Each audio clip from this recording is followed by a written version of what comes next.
Sanibonani maswati lamahle. Welcome back to the channel Eswatini Football. We are back with yet another video for Matchweek number 7 and Matchweek number 8, especially for MTN Premier League. But we'll also gonna touch on my issues national team Sihlangu Semnikati, aka Eswatini FC.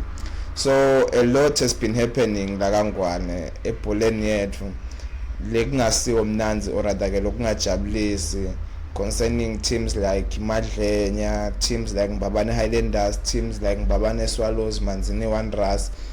Ibhola yethu nje inetinkinga letinengi, and I hope we understand each other throughout these problems esithihlwele nebaphathi bema team and try to find indlela letawubenefita the team, not ukuthi sibe nema personal interest lo tawukhanza ukuthi sekabulala i-team. Ngidawucala nje ngecase yeManzini Wanderers.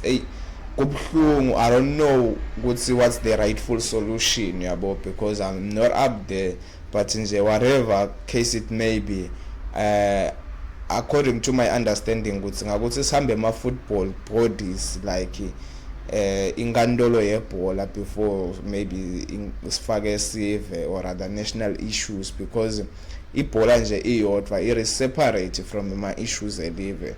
So le judgment, when it's coming from a high court or rather a supreme court, for me I don't understand the bit. It was like sifike njani to such a judgment, sifike njani to submitting the kalotefu enkantolo yelive, but ke ibikhona inkantolo yebhola. But anyways, I won't go deep to the football politics. Whatever the case may be, iManzini Wanderers imqoka kakhulu, very essential in the Premier League. So singi answer yinye ukuthi iyalwina noma iyalose case iye ka MTN First Division or rather ka MTN Premier League, because we really need them, and the supporters are getting frustrated, the players are getting frustrated. That is not good for football at all, whether you are a fan of Manzini Wanderers or you are not. But sikhule phansi kwa iManzini Wanderers in terms of the players lesinabo in most of our teams. Mbabane Swallows ngakuchazela nje, there's so many players that they have or that they got from iManzini Wanderers. So they were actually very good at producing young stars together with Moneni Pirates and iManzini Sundowns, like nje lese kuyiDenver nyalo. So we actually need them back as soon as possible. Ababe back and play for mental health yabadlali netihlwele, even nabo baphathi, because I'm sure wherever they are very much frustrated and they are trying their best ukuthi i-team ibuye Mbabane Highlanders. It is quite not clear as of now what's going on. Are they handing over a team to a new management, Mr. Ali Uyakwesha, or what? Still gonna lama beefs, but I don't want to get deep with my politics. A team basing focus again. I'm just talking as a national supporter, as a football supporter. So I am worried about Mbabane Highlanders, top giants, top 2 in the country. So we actually need them back in action, not only in action but bahlangene babambene, so that they can be able to perform better. Nethlwele nato titojabula, because ibhola ngetihlwele nasethi frustrated with team badlala baholi kude kudla clubhouse, which is also what's happening with Mbabane Swallows. But I am very much hopeful ukuthi they are gonna fix it, because ngibonile ukuthi bengilalela nje Mr. Ngwenya akhuluma ku-Uneswa FM ukuthi they are handing over a team to the new management, but my problems lakhona ukuthi Princess Magelungile Gamete bekasesengekho kule level akangwane. So now that she's back today, they're gonna have a conference bavumelane ngaloko bavumelana ngako, and they're gonna hand over the team to Mage Gamete naye lota ne team yakhe fake khathi ma ex players bo Tony Chichi Tabete Manyov and nabo Bosamba Chive. So whatever that is happening, I think as tihlwele he should not be so much focused go board or rather go management as much as gune effect, but nje sifocus kakhulu ku play lokumcoka ukuthi ku deliver. If ama results aya deliver nebadlali baba happy nehlwele nato titaba happy, so that is the most essential part. But ke kunale worry ukuthi if udiselva yonke le management sebahamba bonke you might actually face problems because bayadzingeka bamvula labe bavele bakhona laba watiko nalomsebenzi angeke ngibite emagama ukuthi bozibani but there is so many people lengiva ngathi ba essential. And also I feel like kumcoka neku appreciate the outgoing MC because for so many years bazamile and they come from playing every final last year, they come from winning MTN Premier League, they come from playing iCAF and bafike bangadlali nje badlwa iSundowns, but they coming from a draw and a win, so that is very much impressive. Sakugcina nini lokho kangwane, so kumcoka kakhulu ku appreciate le MC lehambako. And I just hope I won't get deep kulama politics a team because I'm not there, but I just hope batawuropha in some of the old MC because kuthi nje kuqalelwe phansi kabusha kutaba likhulu kanjalo. Also nemadlenya I heard ke ukuthi I am so sorry, I think ngibe clumsy ukuthi nginganotice ukuthi who's actually taking over, but I heard ukuthi there is someone taking over and sine hope ukuthi they will now perform better, abadlali batahola since kwendeka lokwendeka kumphathi wabo, which we still hope ukuthi naye utaba released from South Africa. Siyamdzinga kakhulu siyibhola yakangwane, football at large. So getting deep to ema games efu sitawucala ngaye Matchweek number 7 because we were actually for some reasons, most especially lelitulu ukhanze ukuthi asikakhona ukurecorda, but ke ku Matchweek number 7 siwabonile adlala ema games whereby imadlenya yadliwa iGreen Mamba 1-0. Very much impressive considering status emadlenya right now. So yeah, that was a good game for me. And then Ilovo draw neMoneni, that was a very tight game.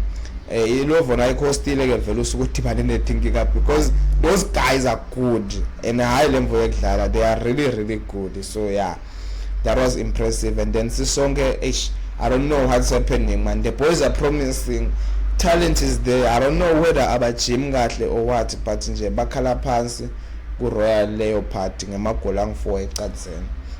Insingizeni yawina 3-1 ku Manzini Seabirds, na iSeabirds ngimele ibuke ngalelinye liso. And then Eswatini sadraw neZulu United. I'm just glad Eswatini, man, ngathi sesiyaqala siyabuya. I don't know what they have fixed, but ngathi khona la bakulungisile. And then Young Buffaloes yawina 1-0 ku Rangers. Akusiko lula ke kuwina Rangers, but ke bawinile. And then the biggest fixture of the day last week, to be specific, for Matchweek number 7, Mbabane Swallows against Mbabane Highlanders, whereby Mbabane Highlanders be hostile la emavuso kum 50 emalanga ngena khona. We went there, we watched the game, very good game, but not kuma standards Mbabane Swallows versus Mbabane Highlanders because that's a top fixture. So uthena sakhuluma umphathi, or rather the outgoing president, ukuthi no Mbabane Swallows ku game eGreen Mamba na Mbabane Highlanders bebajima bahle bangajimi, the problems were already there yabo. And then Mbabane Highlanders we are all aware of the problems nabo bebangajimi kahle. So I kinda understood ukuthi okay, this is why le game yabhora ngaleli hlobo leyabhora ngayo, because trust me, that was not a good game at all. As much as most people but appreciate Emma win, say appreciate win, Mbabane Swallows came through, most especially with the absence of Bongi Makakula. Most people, they thought they were gonna lag, but they didn't lag. Bangena bafike badlala baperforma and they scored goals, 2 goals, nil. That was very much impressive. Getting into the game, because I want to focus on the game, on really what happened in the game. From the side Mbabane Swallows, I can actually appreciate the attacking football laba instillago, because engabe bakhanza kuthawuka gym kahle or you are not quick enough, but awusebenzisa speed sabo, which is something that they have been using since forever. Like, but awusebenzisa speed sabo, those guys, they will run, they will play with power, but also they will circulate the ball. It's just that as by circulator the ball, they are always checking a sides abo, they are always checking a wingers abo to play that long ball, to play that through ball, and then bahambe bayokokora. So that is basically what happened. So first half they owned the game, but second half coach wenda substitution, I think kwaba ngakuthi already vele sengiyiluzile, especially nakuphuma Leon Manyisa kwabonakala lokuthi sekunenkinga laswini. And then Mbabane Highlanders introduce Eswatini, who was able to play well and connect with Philani Mkhonto. For me, one of the most talented players in the country, can actually play in any team, and the ABEC first 11, undoubtedly, like that is one of the most talented players. That guy is good, because bobona would say going forward in Mbabane Highlanders some of the players were lacking, but drop swing, I think I hold the ball and penetrate and pass a very scaled. It's just that they were not that much clinical in front of goal. Otherwise, second half in Mbabane Highlanders made him shy 2 goals. Now Philani Mkhonto wakeja input goal, like showcase goal, but we learn from our mistakes. Next time I know he will do better. One of the most talented players in the country. For me, I'm impressed, and I just hope he grows, because if you're talented ngale ndlela lena lokho bese kuba mehluko nje ukuthi okay siyeve talented, how clinical you are in front of goal yabo, are you always making the right decisions in front of goal? If you can do that, then obvious that is why actually ufolene call up from a national team, because of his play. Akusi mhlambe inhlanhla noma ini, Philani Mkhonto is actually good. So yeah, that was Mbabane Swallows versus Mbabane Highlanders. Nothing much on the game, but Mbabane Swallows won by 2-0. And then nasuka lapho i-national team yakodlala ne-Guinea Bissau, whereby sadraw 1-1, and this draw 1-1, mind you, coach, I forgot to mention something that is very important on the Mbabane Swallows versus Mbabane Highlanders game. Quite impressive le move. They had Thando Langa, or rather Thabo Langa, one of the most calm midfielders in the country, but because of my injuries and my issues at team, he had to play as a number 5 or a number 4, as a centre back basically. And he had a very good game, composure, yatamaka ngaphandle kwenkinga, get the ball, play it forward, like he was just too relaxed. I was so impressed, but as much as the team is not training, I know la much those guys, they love football. That's why today is Nabo Jabulo Makakula, Nabo Andy Makakula, Nabo Tubelihle, Nabo Wake. There is so many good players like Tamgelutse. And I hope the culture Yabo Chima always training, they never lose it, because they have produced players. The cast and produce most players. I think Manzini reaching their number 1, if I'm not mistaken.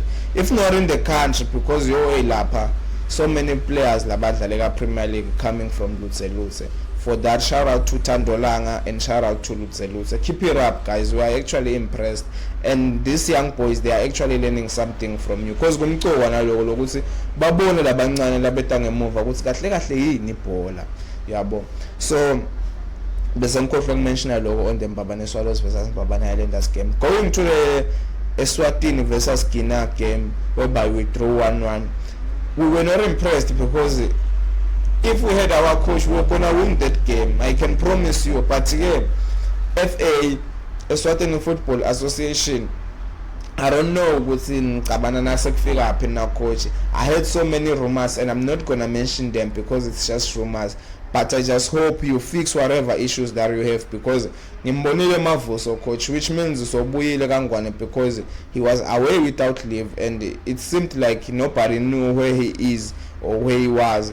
But I feel like EFA khona la kufihla ko uyathi ukuthi coach wayanga attend the game, and whatever politics that is up there kusihlangu siyacela man nibeke aside, whatever it goes, whatever attitudes niwabeke aside, nithathe lo mchita coach uzilalela kahle and umsebenzi wakhe without interference from the board or anyone at the top management and all that. Coach lo akumele atisethele scheme ajimise ngendlela la jimisa ngayo, with the help of bo goalkeeper coach and other people, technical bench at large nje yabo. So I am worried about interference. I'm not saying there is, but I just hope bayamyekela wento umsebenzi wakhe, because so far kula kwendile we are impressed, and I still feel like we are actually going somewhere with ibhola yakangwane. They should just give this guy a chance to do what he knows best. Simqashe because siyamethemba, he's a professional, so let's just let him do his job. As simple as that. Demands, I think kuyavunyelwana before kusayine ama contract. Let's respect the contract. Also i-welfare badlali abanakekeleke kahle naba yokusihlanga naba ye-national team. Cace phela ukuthi they are playing for the national team. Ingabe sekuba nema-hiccups lamanenge, yabo. So yeah, otherwise we drew 1-1, we sit the coach, and then we went for the Mali game. Lapho khona sadliwa 6-0. Yo, yabona ke le ishaqisa ligogo. And already we have critics labathi Eswatini asikhohlwe ngebhola, whereas thina ama-football lovers we still believe Eswatini is gonna do something. Nayalo futhi we believe, and I'm telling you Eswatini is gonna do something with ibhola yakangwane. But ke kuthi onke mahlangothi anakekeleke in terms of i-development, ama-juniors, i-league yama-under 20, everything, nalama regional leagues now anakeke kahle, so that we can be able to scout ama-players khona. So sisina sifika letulu Premier League kwanza ukuthi konke lokuqhamuka la ngaphansi sikudevelopile sikulungisile kahle, because we were talking with some good friend of mine, coach weMatsapa City la Logoba. So bekakhuluma about development, and I move ukuthi noba like no phela le league, the fact that it's called a promotion, you are meant to play young players so that they can be promoted go Super League, from Super League ke sekufute kuyafika Premier League. So if you are gonna play badlali laba 30-35 ku promotion, what are you actually doing? It means asiulandzele thina lo mgomo ukuthi what is actually promotion, yabo, because we are not only promoting the team to a higher level, we are also promoting the players to a higher level. As simple as that. So I feel like everyone should be responsible, from under 13, actually nyalo sekucela kuma under 7, we need to adopt the style. Intwana nje ngayise crash ibicala inakekeleka, ama-development iswalungise kahle, but ke engabe nema-teams la sethu njengabombabane Swallows nabombabane Highlanders are struggling this much. It's not gonna be easy, but ke we just need to try. I don't know ukuthi le mali ingaphambwa njani la bholeni, but yo, I'm sorry about that, it's too hot, man. But siyathinga labantu labatasiphambela imali, we need the sponsors. Njengoba beyicela imbabane Swallows for example ukuthi sicela ama sponsors kulukhuni madoda. And I was actually chilling this weekend bengibukela igame yesivashness sonke, bengichilena lamanye officials of another big team in the country. I won't mention the name because bebaxoxa nje nawo, akusiko ukuthi bebangitshela ukuthi ngibese ngihamba ngiyobeka out there sengiyabahlambalaza. Angitshela ukuthi okay, not because bebangitshela bebaxoxela, it's just that I was with them. But the fact that imbabane Swallows ikhala kangaka, or rather the players are boycotting, don't get me wrong, it's their right, and I feel like they did well with bayeka simakhi, like bahambe ema proper channels, even ngisho sebabancengile bakhona ke gaming, ngisho simo selikhona, shout out to them, that is actually very good. But ke bekangitshela ukuthi the reason bona banga understand this much is because maybe they are not aware of the whole football teams njalo kangwane ukuthi they are struggling kude timali.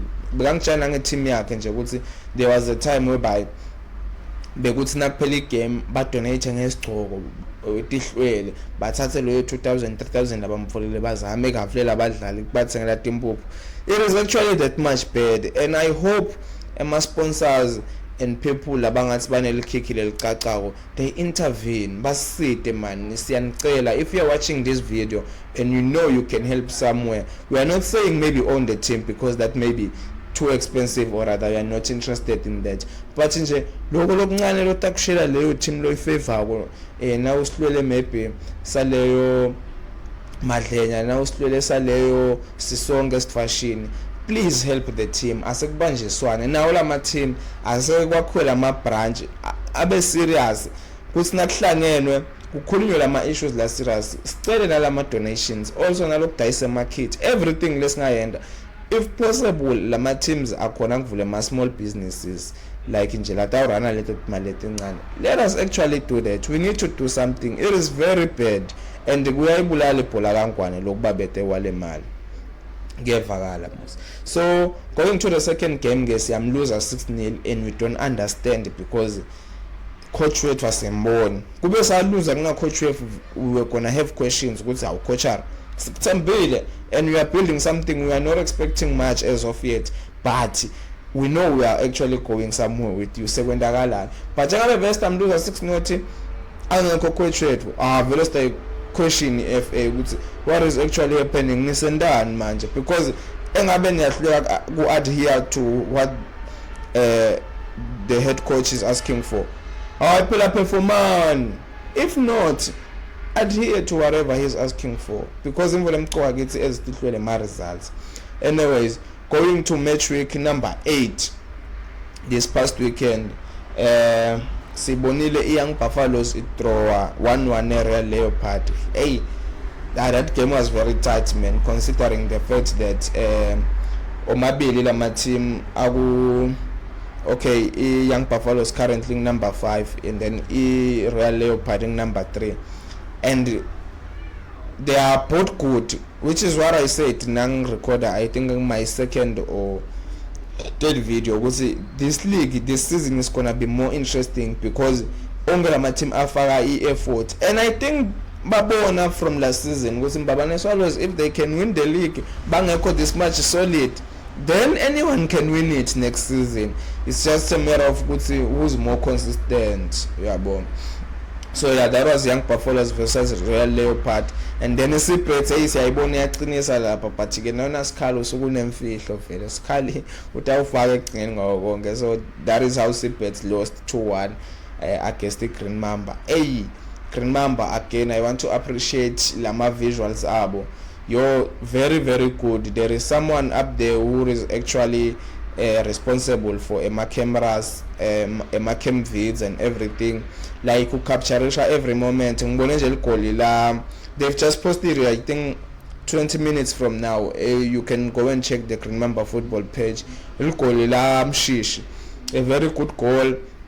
Baqala lamathi build ibhola lapha immediately bonjabulo makakula nabo magwegwe nabo Innocent Makwekwe, and then wahamba on the left side wathatha ibhola wayicrosser and then a header from Jabulo Makakula. Very much impressive. So we need to see such moments. So I am glad that most of the teams are now investing Guma visuals so that we can actually see such incredible moments. And circulation of the ball, remember number 1 in the country, passing the ball together with Monene Pirates.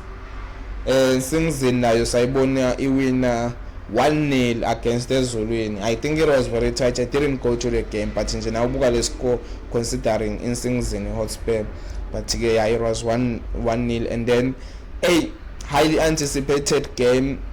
Ngumbe bantu bebanemibono yabo, some saying Babane Swallows is gonna win, gonna lose, draw, but in the end ikhonile draw ne Rangers 0-0. Lenhlangano akusimnanzi ke kuyale nhlangano, kuba wes ke na ungajimi. So I was impressed by Rangers to actually throw it in Babane Swallows laying number 1 nayo. I was impressed with Babane Swallows because despite the problems that they were having, they were actually able to gain a point from the fixture. And then games okay, Ilovo ya draw nayo and Mbabane Highlanders. Impressive from Mbabane Highlanders. Ayakusiko mnanzi kuyale tool, but coming back with a point here is very much impressive. And ngiyafisa man, ngiyacela ukuthi lamachita lawa going forward adlale better. I have so much hope in them. Ngawabukela kule 8bet. A very good team, especially in the Migley Park. Liyapaswa, liyacirculate. So shout out to Mbabane Highlanders, all the best. And then I was actually here ema games lenkhona kwa honorisha la emavuso whereby iqale sisonke best hostess Vashini and then sadliwa 1-0. Hey, I think ngibonile problem yesitfash. I think because those guys, trust me, they are not training well in terms of fitness. in terms of power, they are not training well. Second half, they were nowhere to be seen. They were actually struggling, and Sisonke almost equalized. They actually almost scored 2 goals. So Eswatini very good in the first half. Nalo Mchitalo Mxolisi Bhembe, number 23, player to watch. Yo, talent lela. Some things I always say, awutshelwa coach, but you are actually born with them. Noma ngakutshela coach, but you can't do some things ungadalwa nato. That boy is a good passer. Le vision lanayo leliso lakhe. Shout out to you, boy, if you are watching this video. Ngiyakucela Mxolisi Bhembe, please train harder, work harder. You are actually going far with your talent. For me, kubona number 6 playing ngaleli hlobo leli, I think it was Njabulo. I'm not actually comparing, but it was D4D. Someone lesinaga receive bola already uyati ukuthi kwendakalani number 9, kwendakalani number 7, kwendakalani number 11, and then long ball straight to the player.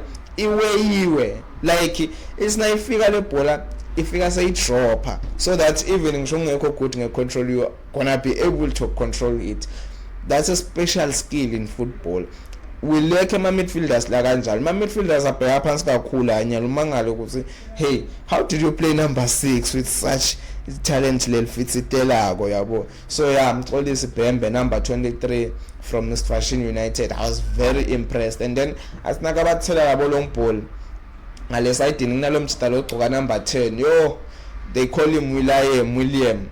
Very good, but like I'm saying, I'm worried because second half I had seen that they need to train harder. Otherwise, a very good team. There's also this guy number 8, Nyamkotwa Singbani, his actual name, but Bambita Maswangani, and then the number 7, Felix Panda was lookalike.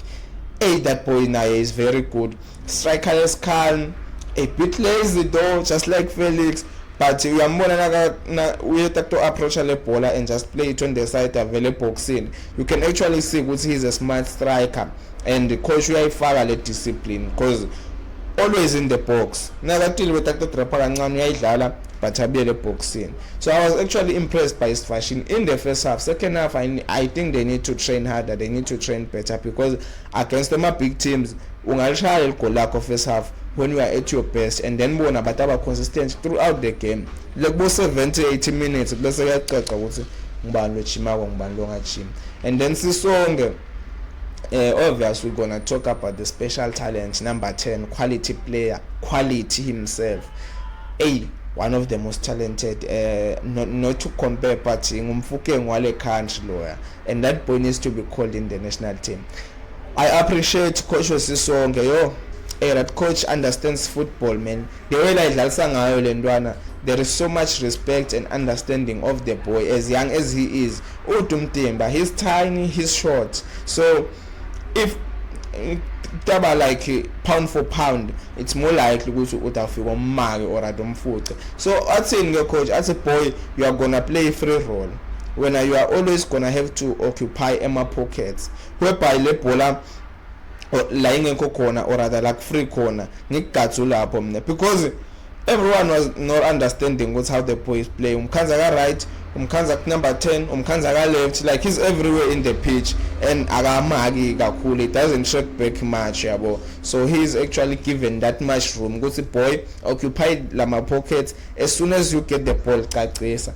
And mnaget, trust me, ailahleki. Very good boy, too much talent. Avele umfana a receive ibhola nasekiwa lembili, he's more dangerous. He can dribble, he can pass, he has everything. No konje naye amise such a goal lebengimele lingene, but ke overall performance for me top notch. I can give it 8/10. Yeah. And then Linda Ngosi, yo, one of the most talented in the country for me, because I played with him once as a Green Mamba. I think it was my under 17 or 15 at the time. I can't recall well. Playing against the junior A-class, Green Mamba. So yeah, we were junior A-class prison. For me, when it comes to the youngsters at the time, like each generation yet, number 1 most talented, that boy, if it wasn't for injuries, Ndwana ya Haze ngayigcoka number 10 to any team in the country. Lo mbukele knows the truth. kuthi ngibani Smoli yabo. So yeah, but with the injuries I'm limited, but ungenile I think last 10 minutes or so or last 7 wafika waqaqiza ukuthi ngitalent mina, because if with the injuries or what, but now ubambele ibhola uyambona lo muntu ukuthi this guy is talented, and most people baba like so akadlali ngani, but I still think usa recover, and I hope and I pray ayayekela kumhlophe ama injury. We need a small in the country, siyamdzinga kakhulu ebholeni yakangwane, and I hope now he stays focused. Ushayele nye khona boyibona le khona sikhona talent, it was supposed to be a short goal, but ke behluleka kulihedele cards straight to the player, like the way la way angayibhola nayisuka le khona kuyatiwa ukuthi yakubani, too much talent lapha, and then ikushaya lama 130, but ke unfortunately they were not able to score goal, even though they were dominating in second half. So yeah, that was Sisonge losing 1-0 against Eswatini United, Sandla Svash. So yeah, and then the last game Monene Pirates versus Madlenya. Hey, Coach Enini, what are you doing with Monene Pirates brand? Multi-purpose Mr. Klaba, what are you doing with the Monene Pirates brand? Everyone on the technical bench from mid development. I was actually chilling with the under 19 development coach. You can actually see that the guy has a vision. So much respect for him. He loves football, he loves kids, and that is where football has to start, from the youngsters, because they actually produced Kakashi number 14 from a development, one of the best players ever, man, like that I've actually witnessed from the promotion asadlala khona la under kwaLuseni promotion league before going to Monene Pirates and Ezulwini. So yeah, I just want to appreciate Coach Enini for what he's doing. Lapha most people, they don't understand what formation they are playing, and it's hard to understand if you are not a football fan, or rather if you are not someone who understand the ball. They play with 4 at the back, so playing with 4 at the back, there is just 20, there is just 28, there is just 6, there is just 3. But again, when they have the ball, we are overlap at just 20, not just 28. Is it 28? I hope I'm not mistaken. But yeah, Angela, my full backs, they overlap. Kusale chase number 6, not chase number 3, Makau. So Nabasala, Bang 2, by splitter, and then Rio comes in as number 5. Ukamgala pang number 6. Beme babeng 3. Everyone else is attacking. As Abuile Rio la mover, we all pass up in the hammer, occupy the space like a clean. And then I think I won't say he's matured. I always know what's special. So, but Begasabuya Epolen. So most of the time Begashabo Tata, like Begatalabo 1-2 short passes and all that. But now that's why Guinea form. Now let's finish in progress. Yesterday's game, because now 12 pola, I tell him a side team. Shaila Banya Bolong Pol, and you show neglectly pola, Lalema aerial poles, Zunga Tixwenda, Naxi culture monende. They were playing short, and then long and vain, and they were attacking, because there was number 27 who scored the penalty, the last goal, and then there was number 17 Mazus Plongonyane. And he's gonna make it to the national team by next year. Mark my words, number 17 Mazus Plongonyane. That is if you watch football. Like Ematenzake, the body feints, La Mazambane. Everything that he was doing with the ball, it was correct. And look, too much nyalo Monene Pirates lebe is scoring goals, but every time the guy atfola ibola ucabanga goal ematenzake. That's how actually he even scored. Ematenzake nakayitfola nje ibhola ucabanga ukuthi ngithena njani ukuthi ngiyekupalini. So yeah, starting from the back, Monene Pirates goalkeeper played very well. I tell you, like Makau, too special, Bafana. I hope we understand that, we'll see how essential he is for the team, and he keeps on respecting the team. Because we are more, I would say, respect. And then there is number 6 Ngosinathi Shongwe, who also had a very good game alongside Makaukau beseke sekubana Rio. Everyone, they actually came through. Now it is number 27 Bizahi. I can't call it Kama like a grand because he's a foreigner. Bizahi have Iri. Hey Iri, my lord, he had a very good game. For me, if I make Babalamsabi off, he was gonna be the man of the match.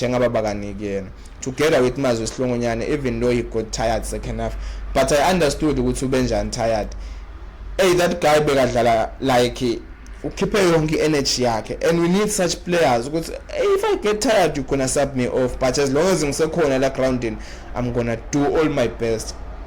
So yeah, from emuva ngimagawugawu I was actually chilling with the Monene fans, and bebakutshela always after maybe dribbling the striker ukuthi alishaywa, playing it to Rio, from Rio to Binu, number 8 Phumlani Shongwe, one of the most talented lapha in the middle park, from Binu to Messi. Messi first half was too dangerous bafana, but the second half he got tired. Everything that he was doing with the tricks, with the passing, even though I don't know what's up with Messi, but I feel like he should have scored. Actually, Monene should have scored, I think, 6 goals at least. Understand if I'm saying at least. So yeah, babanako lokuyekela amagoli la ngembili. And then wasuyangena ke umfoka Masango second half. Very good game, boy.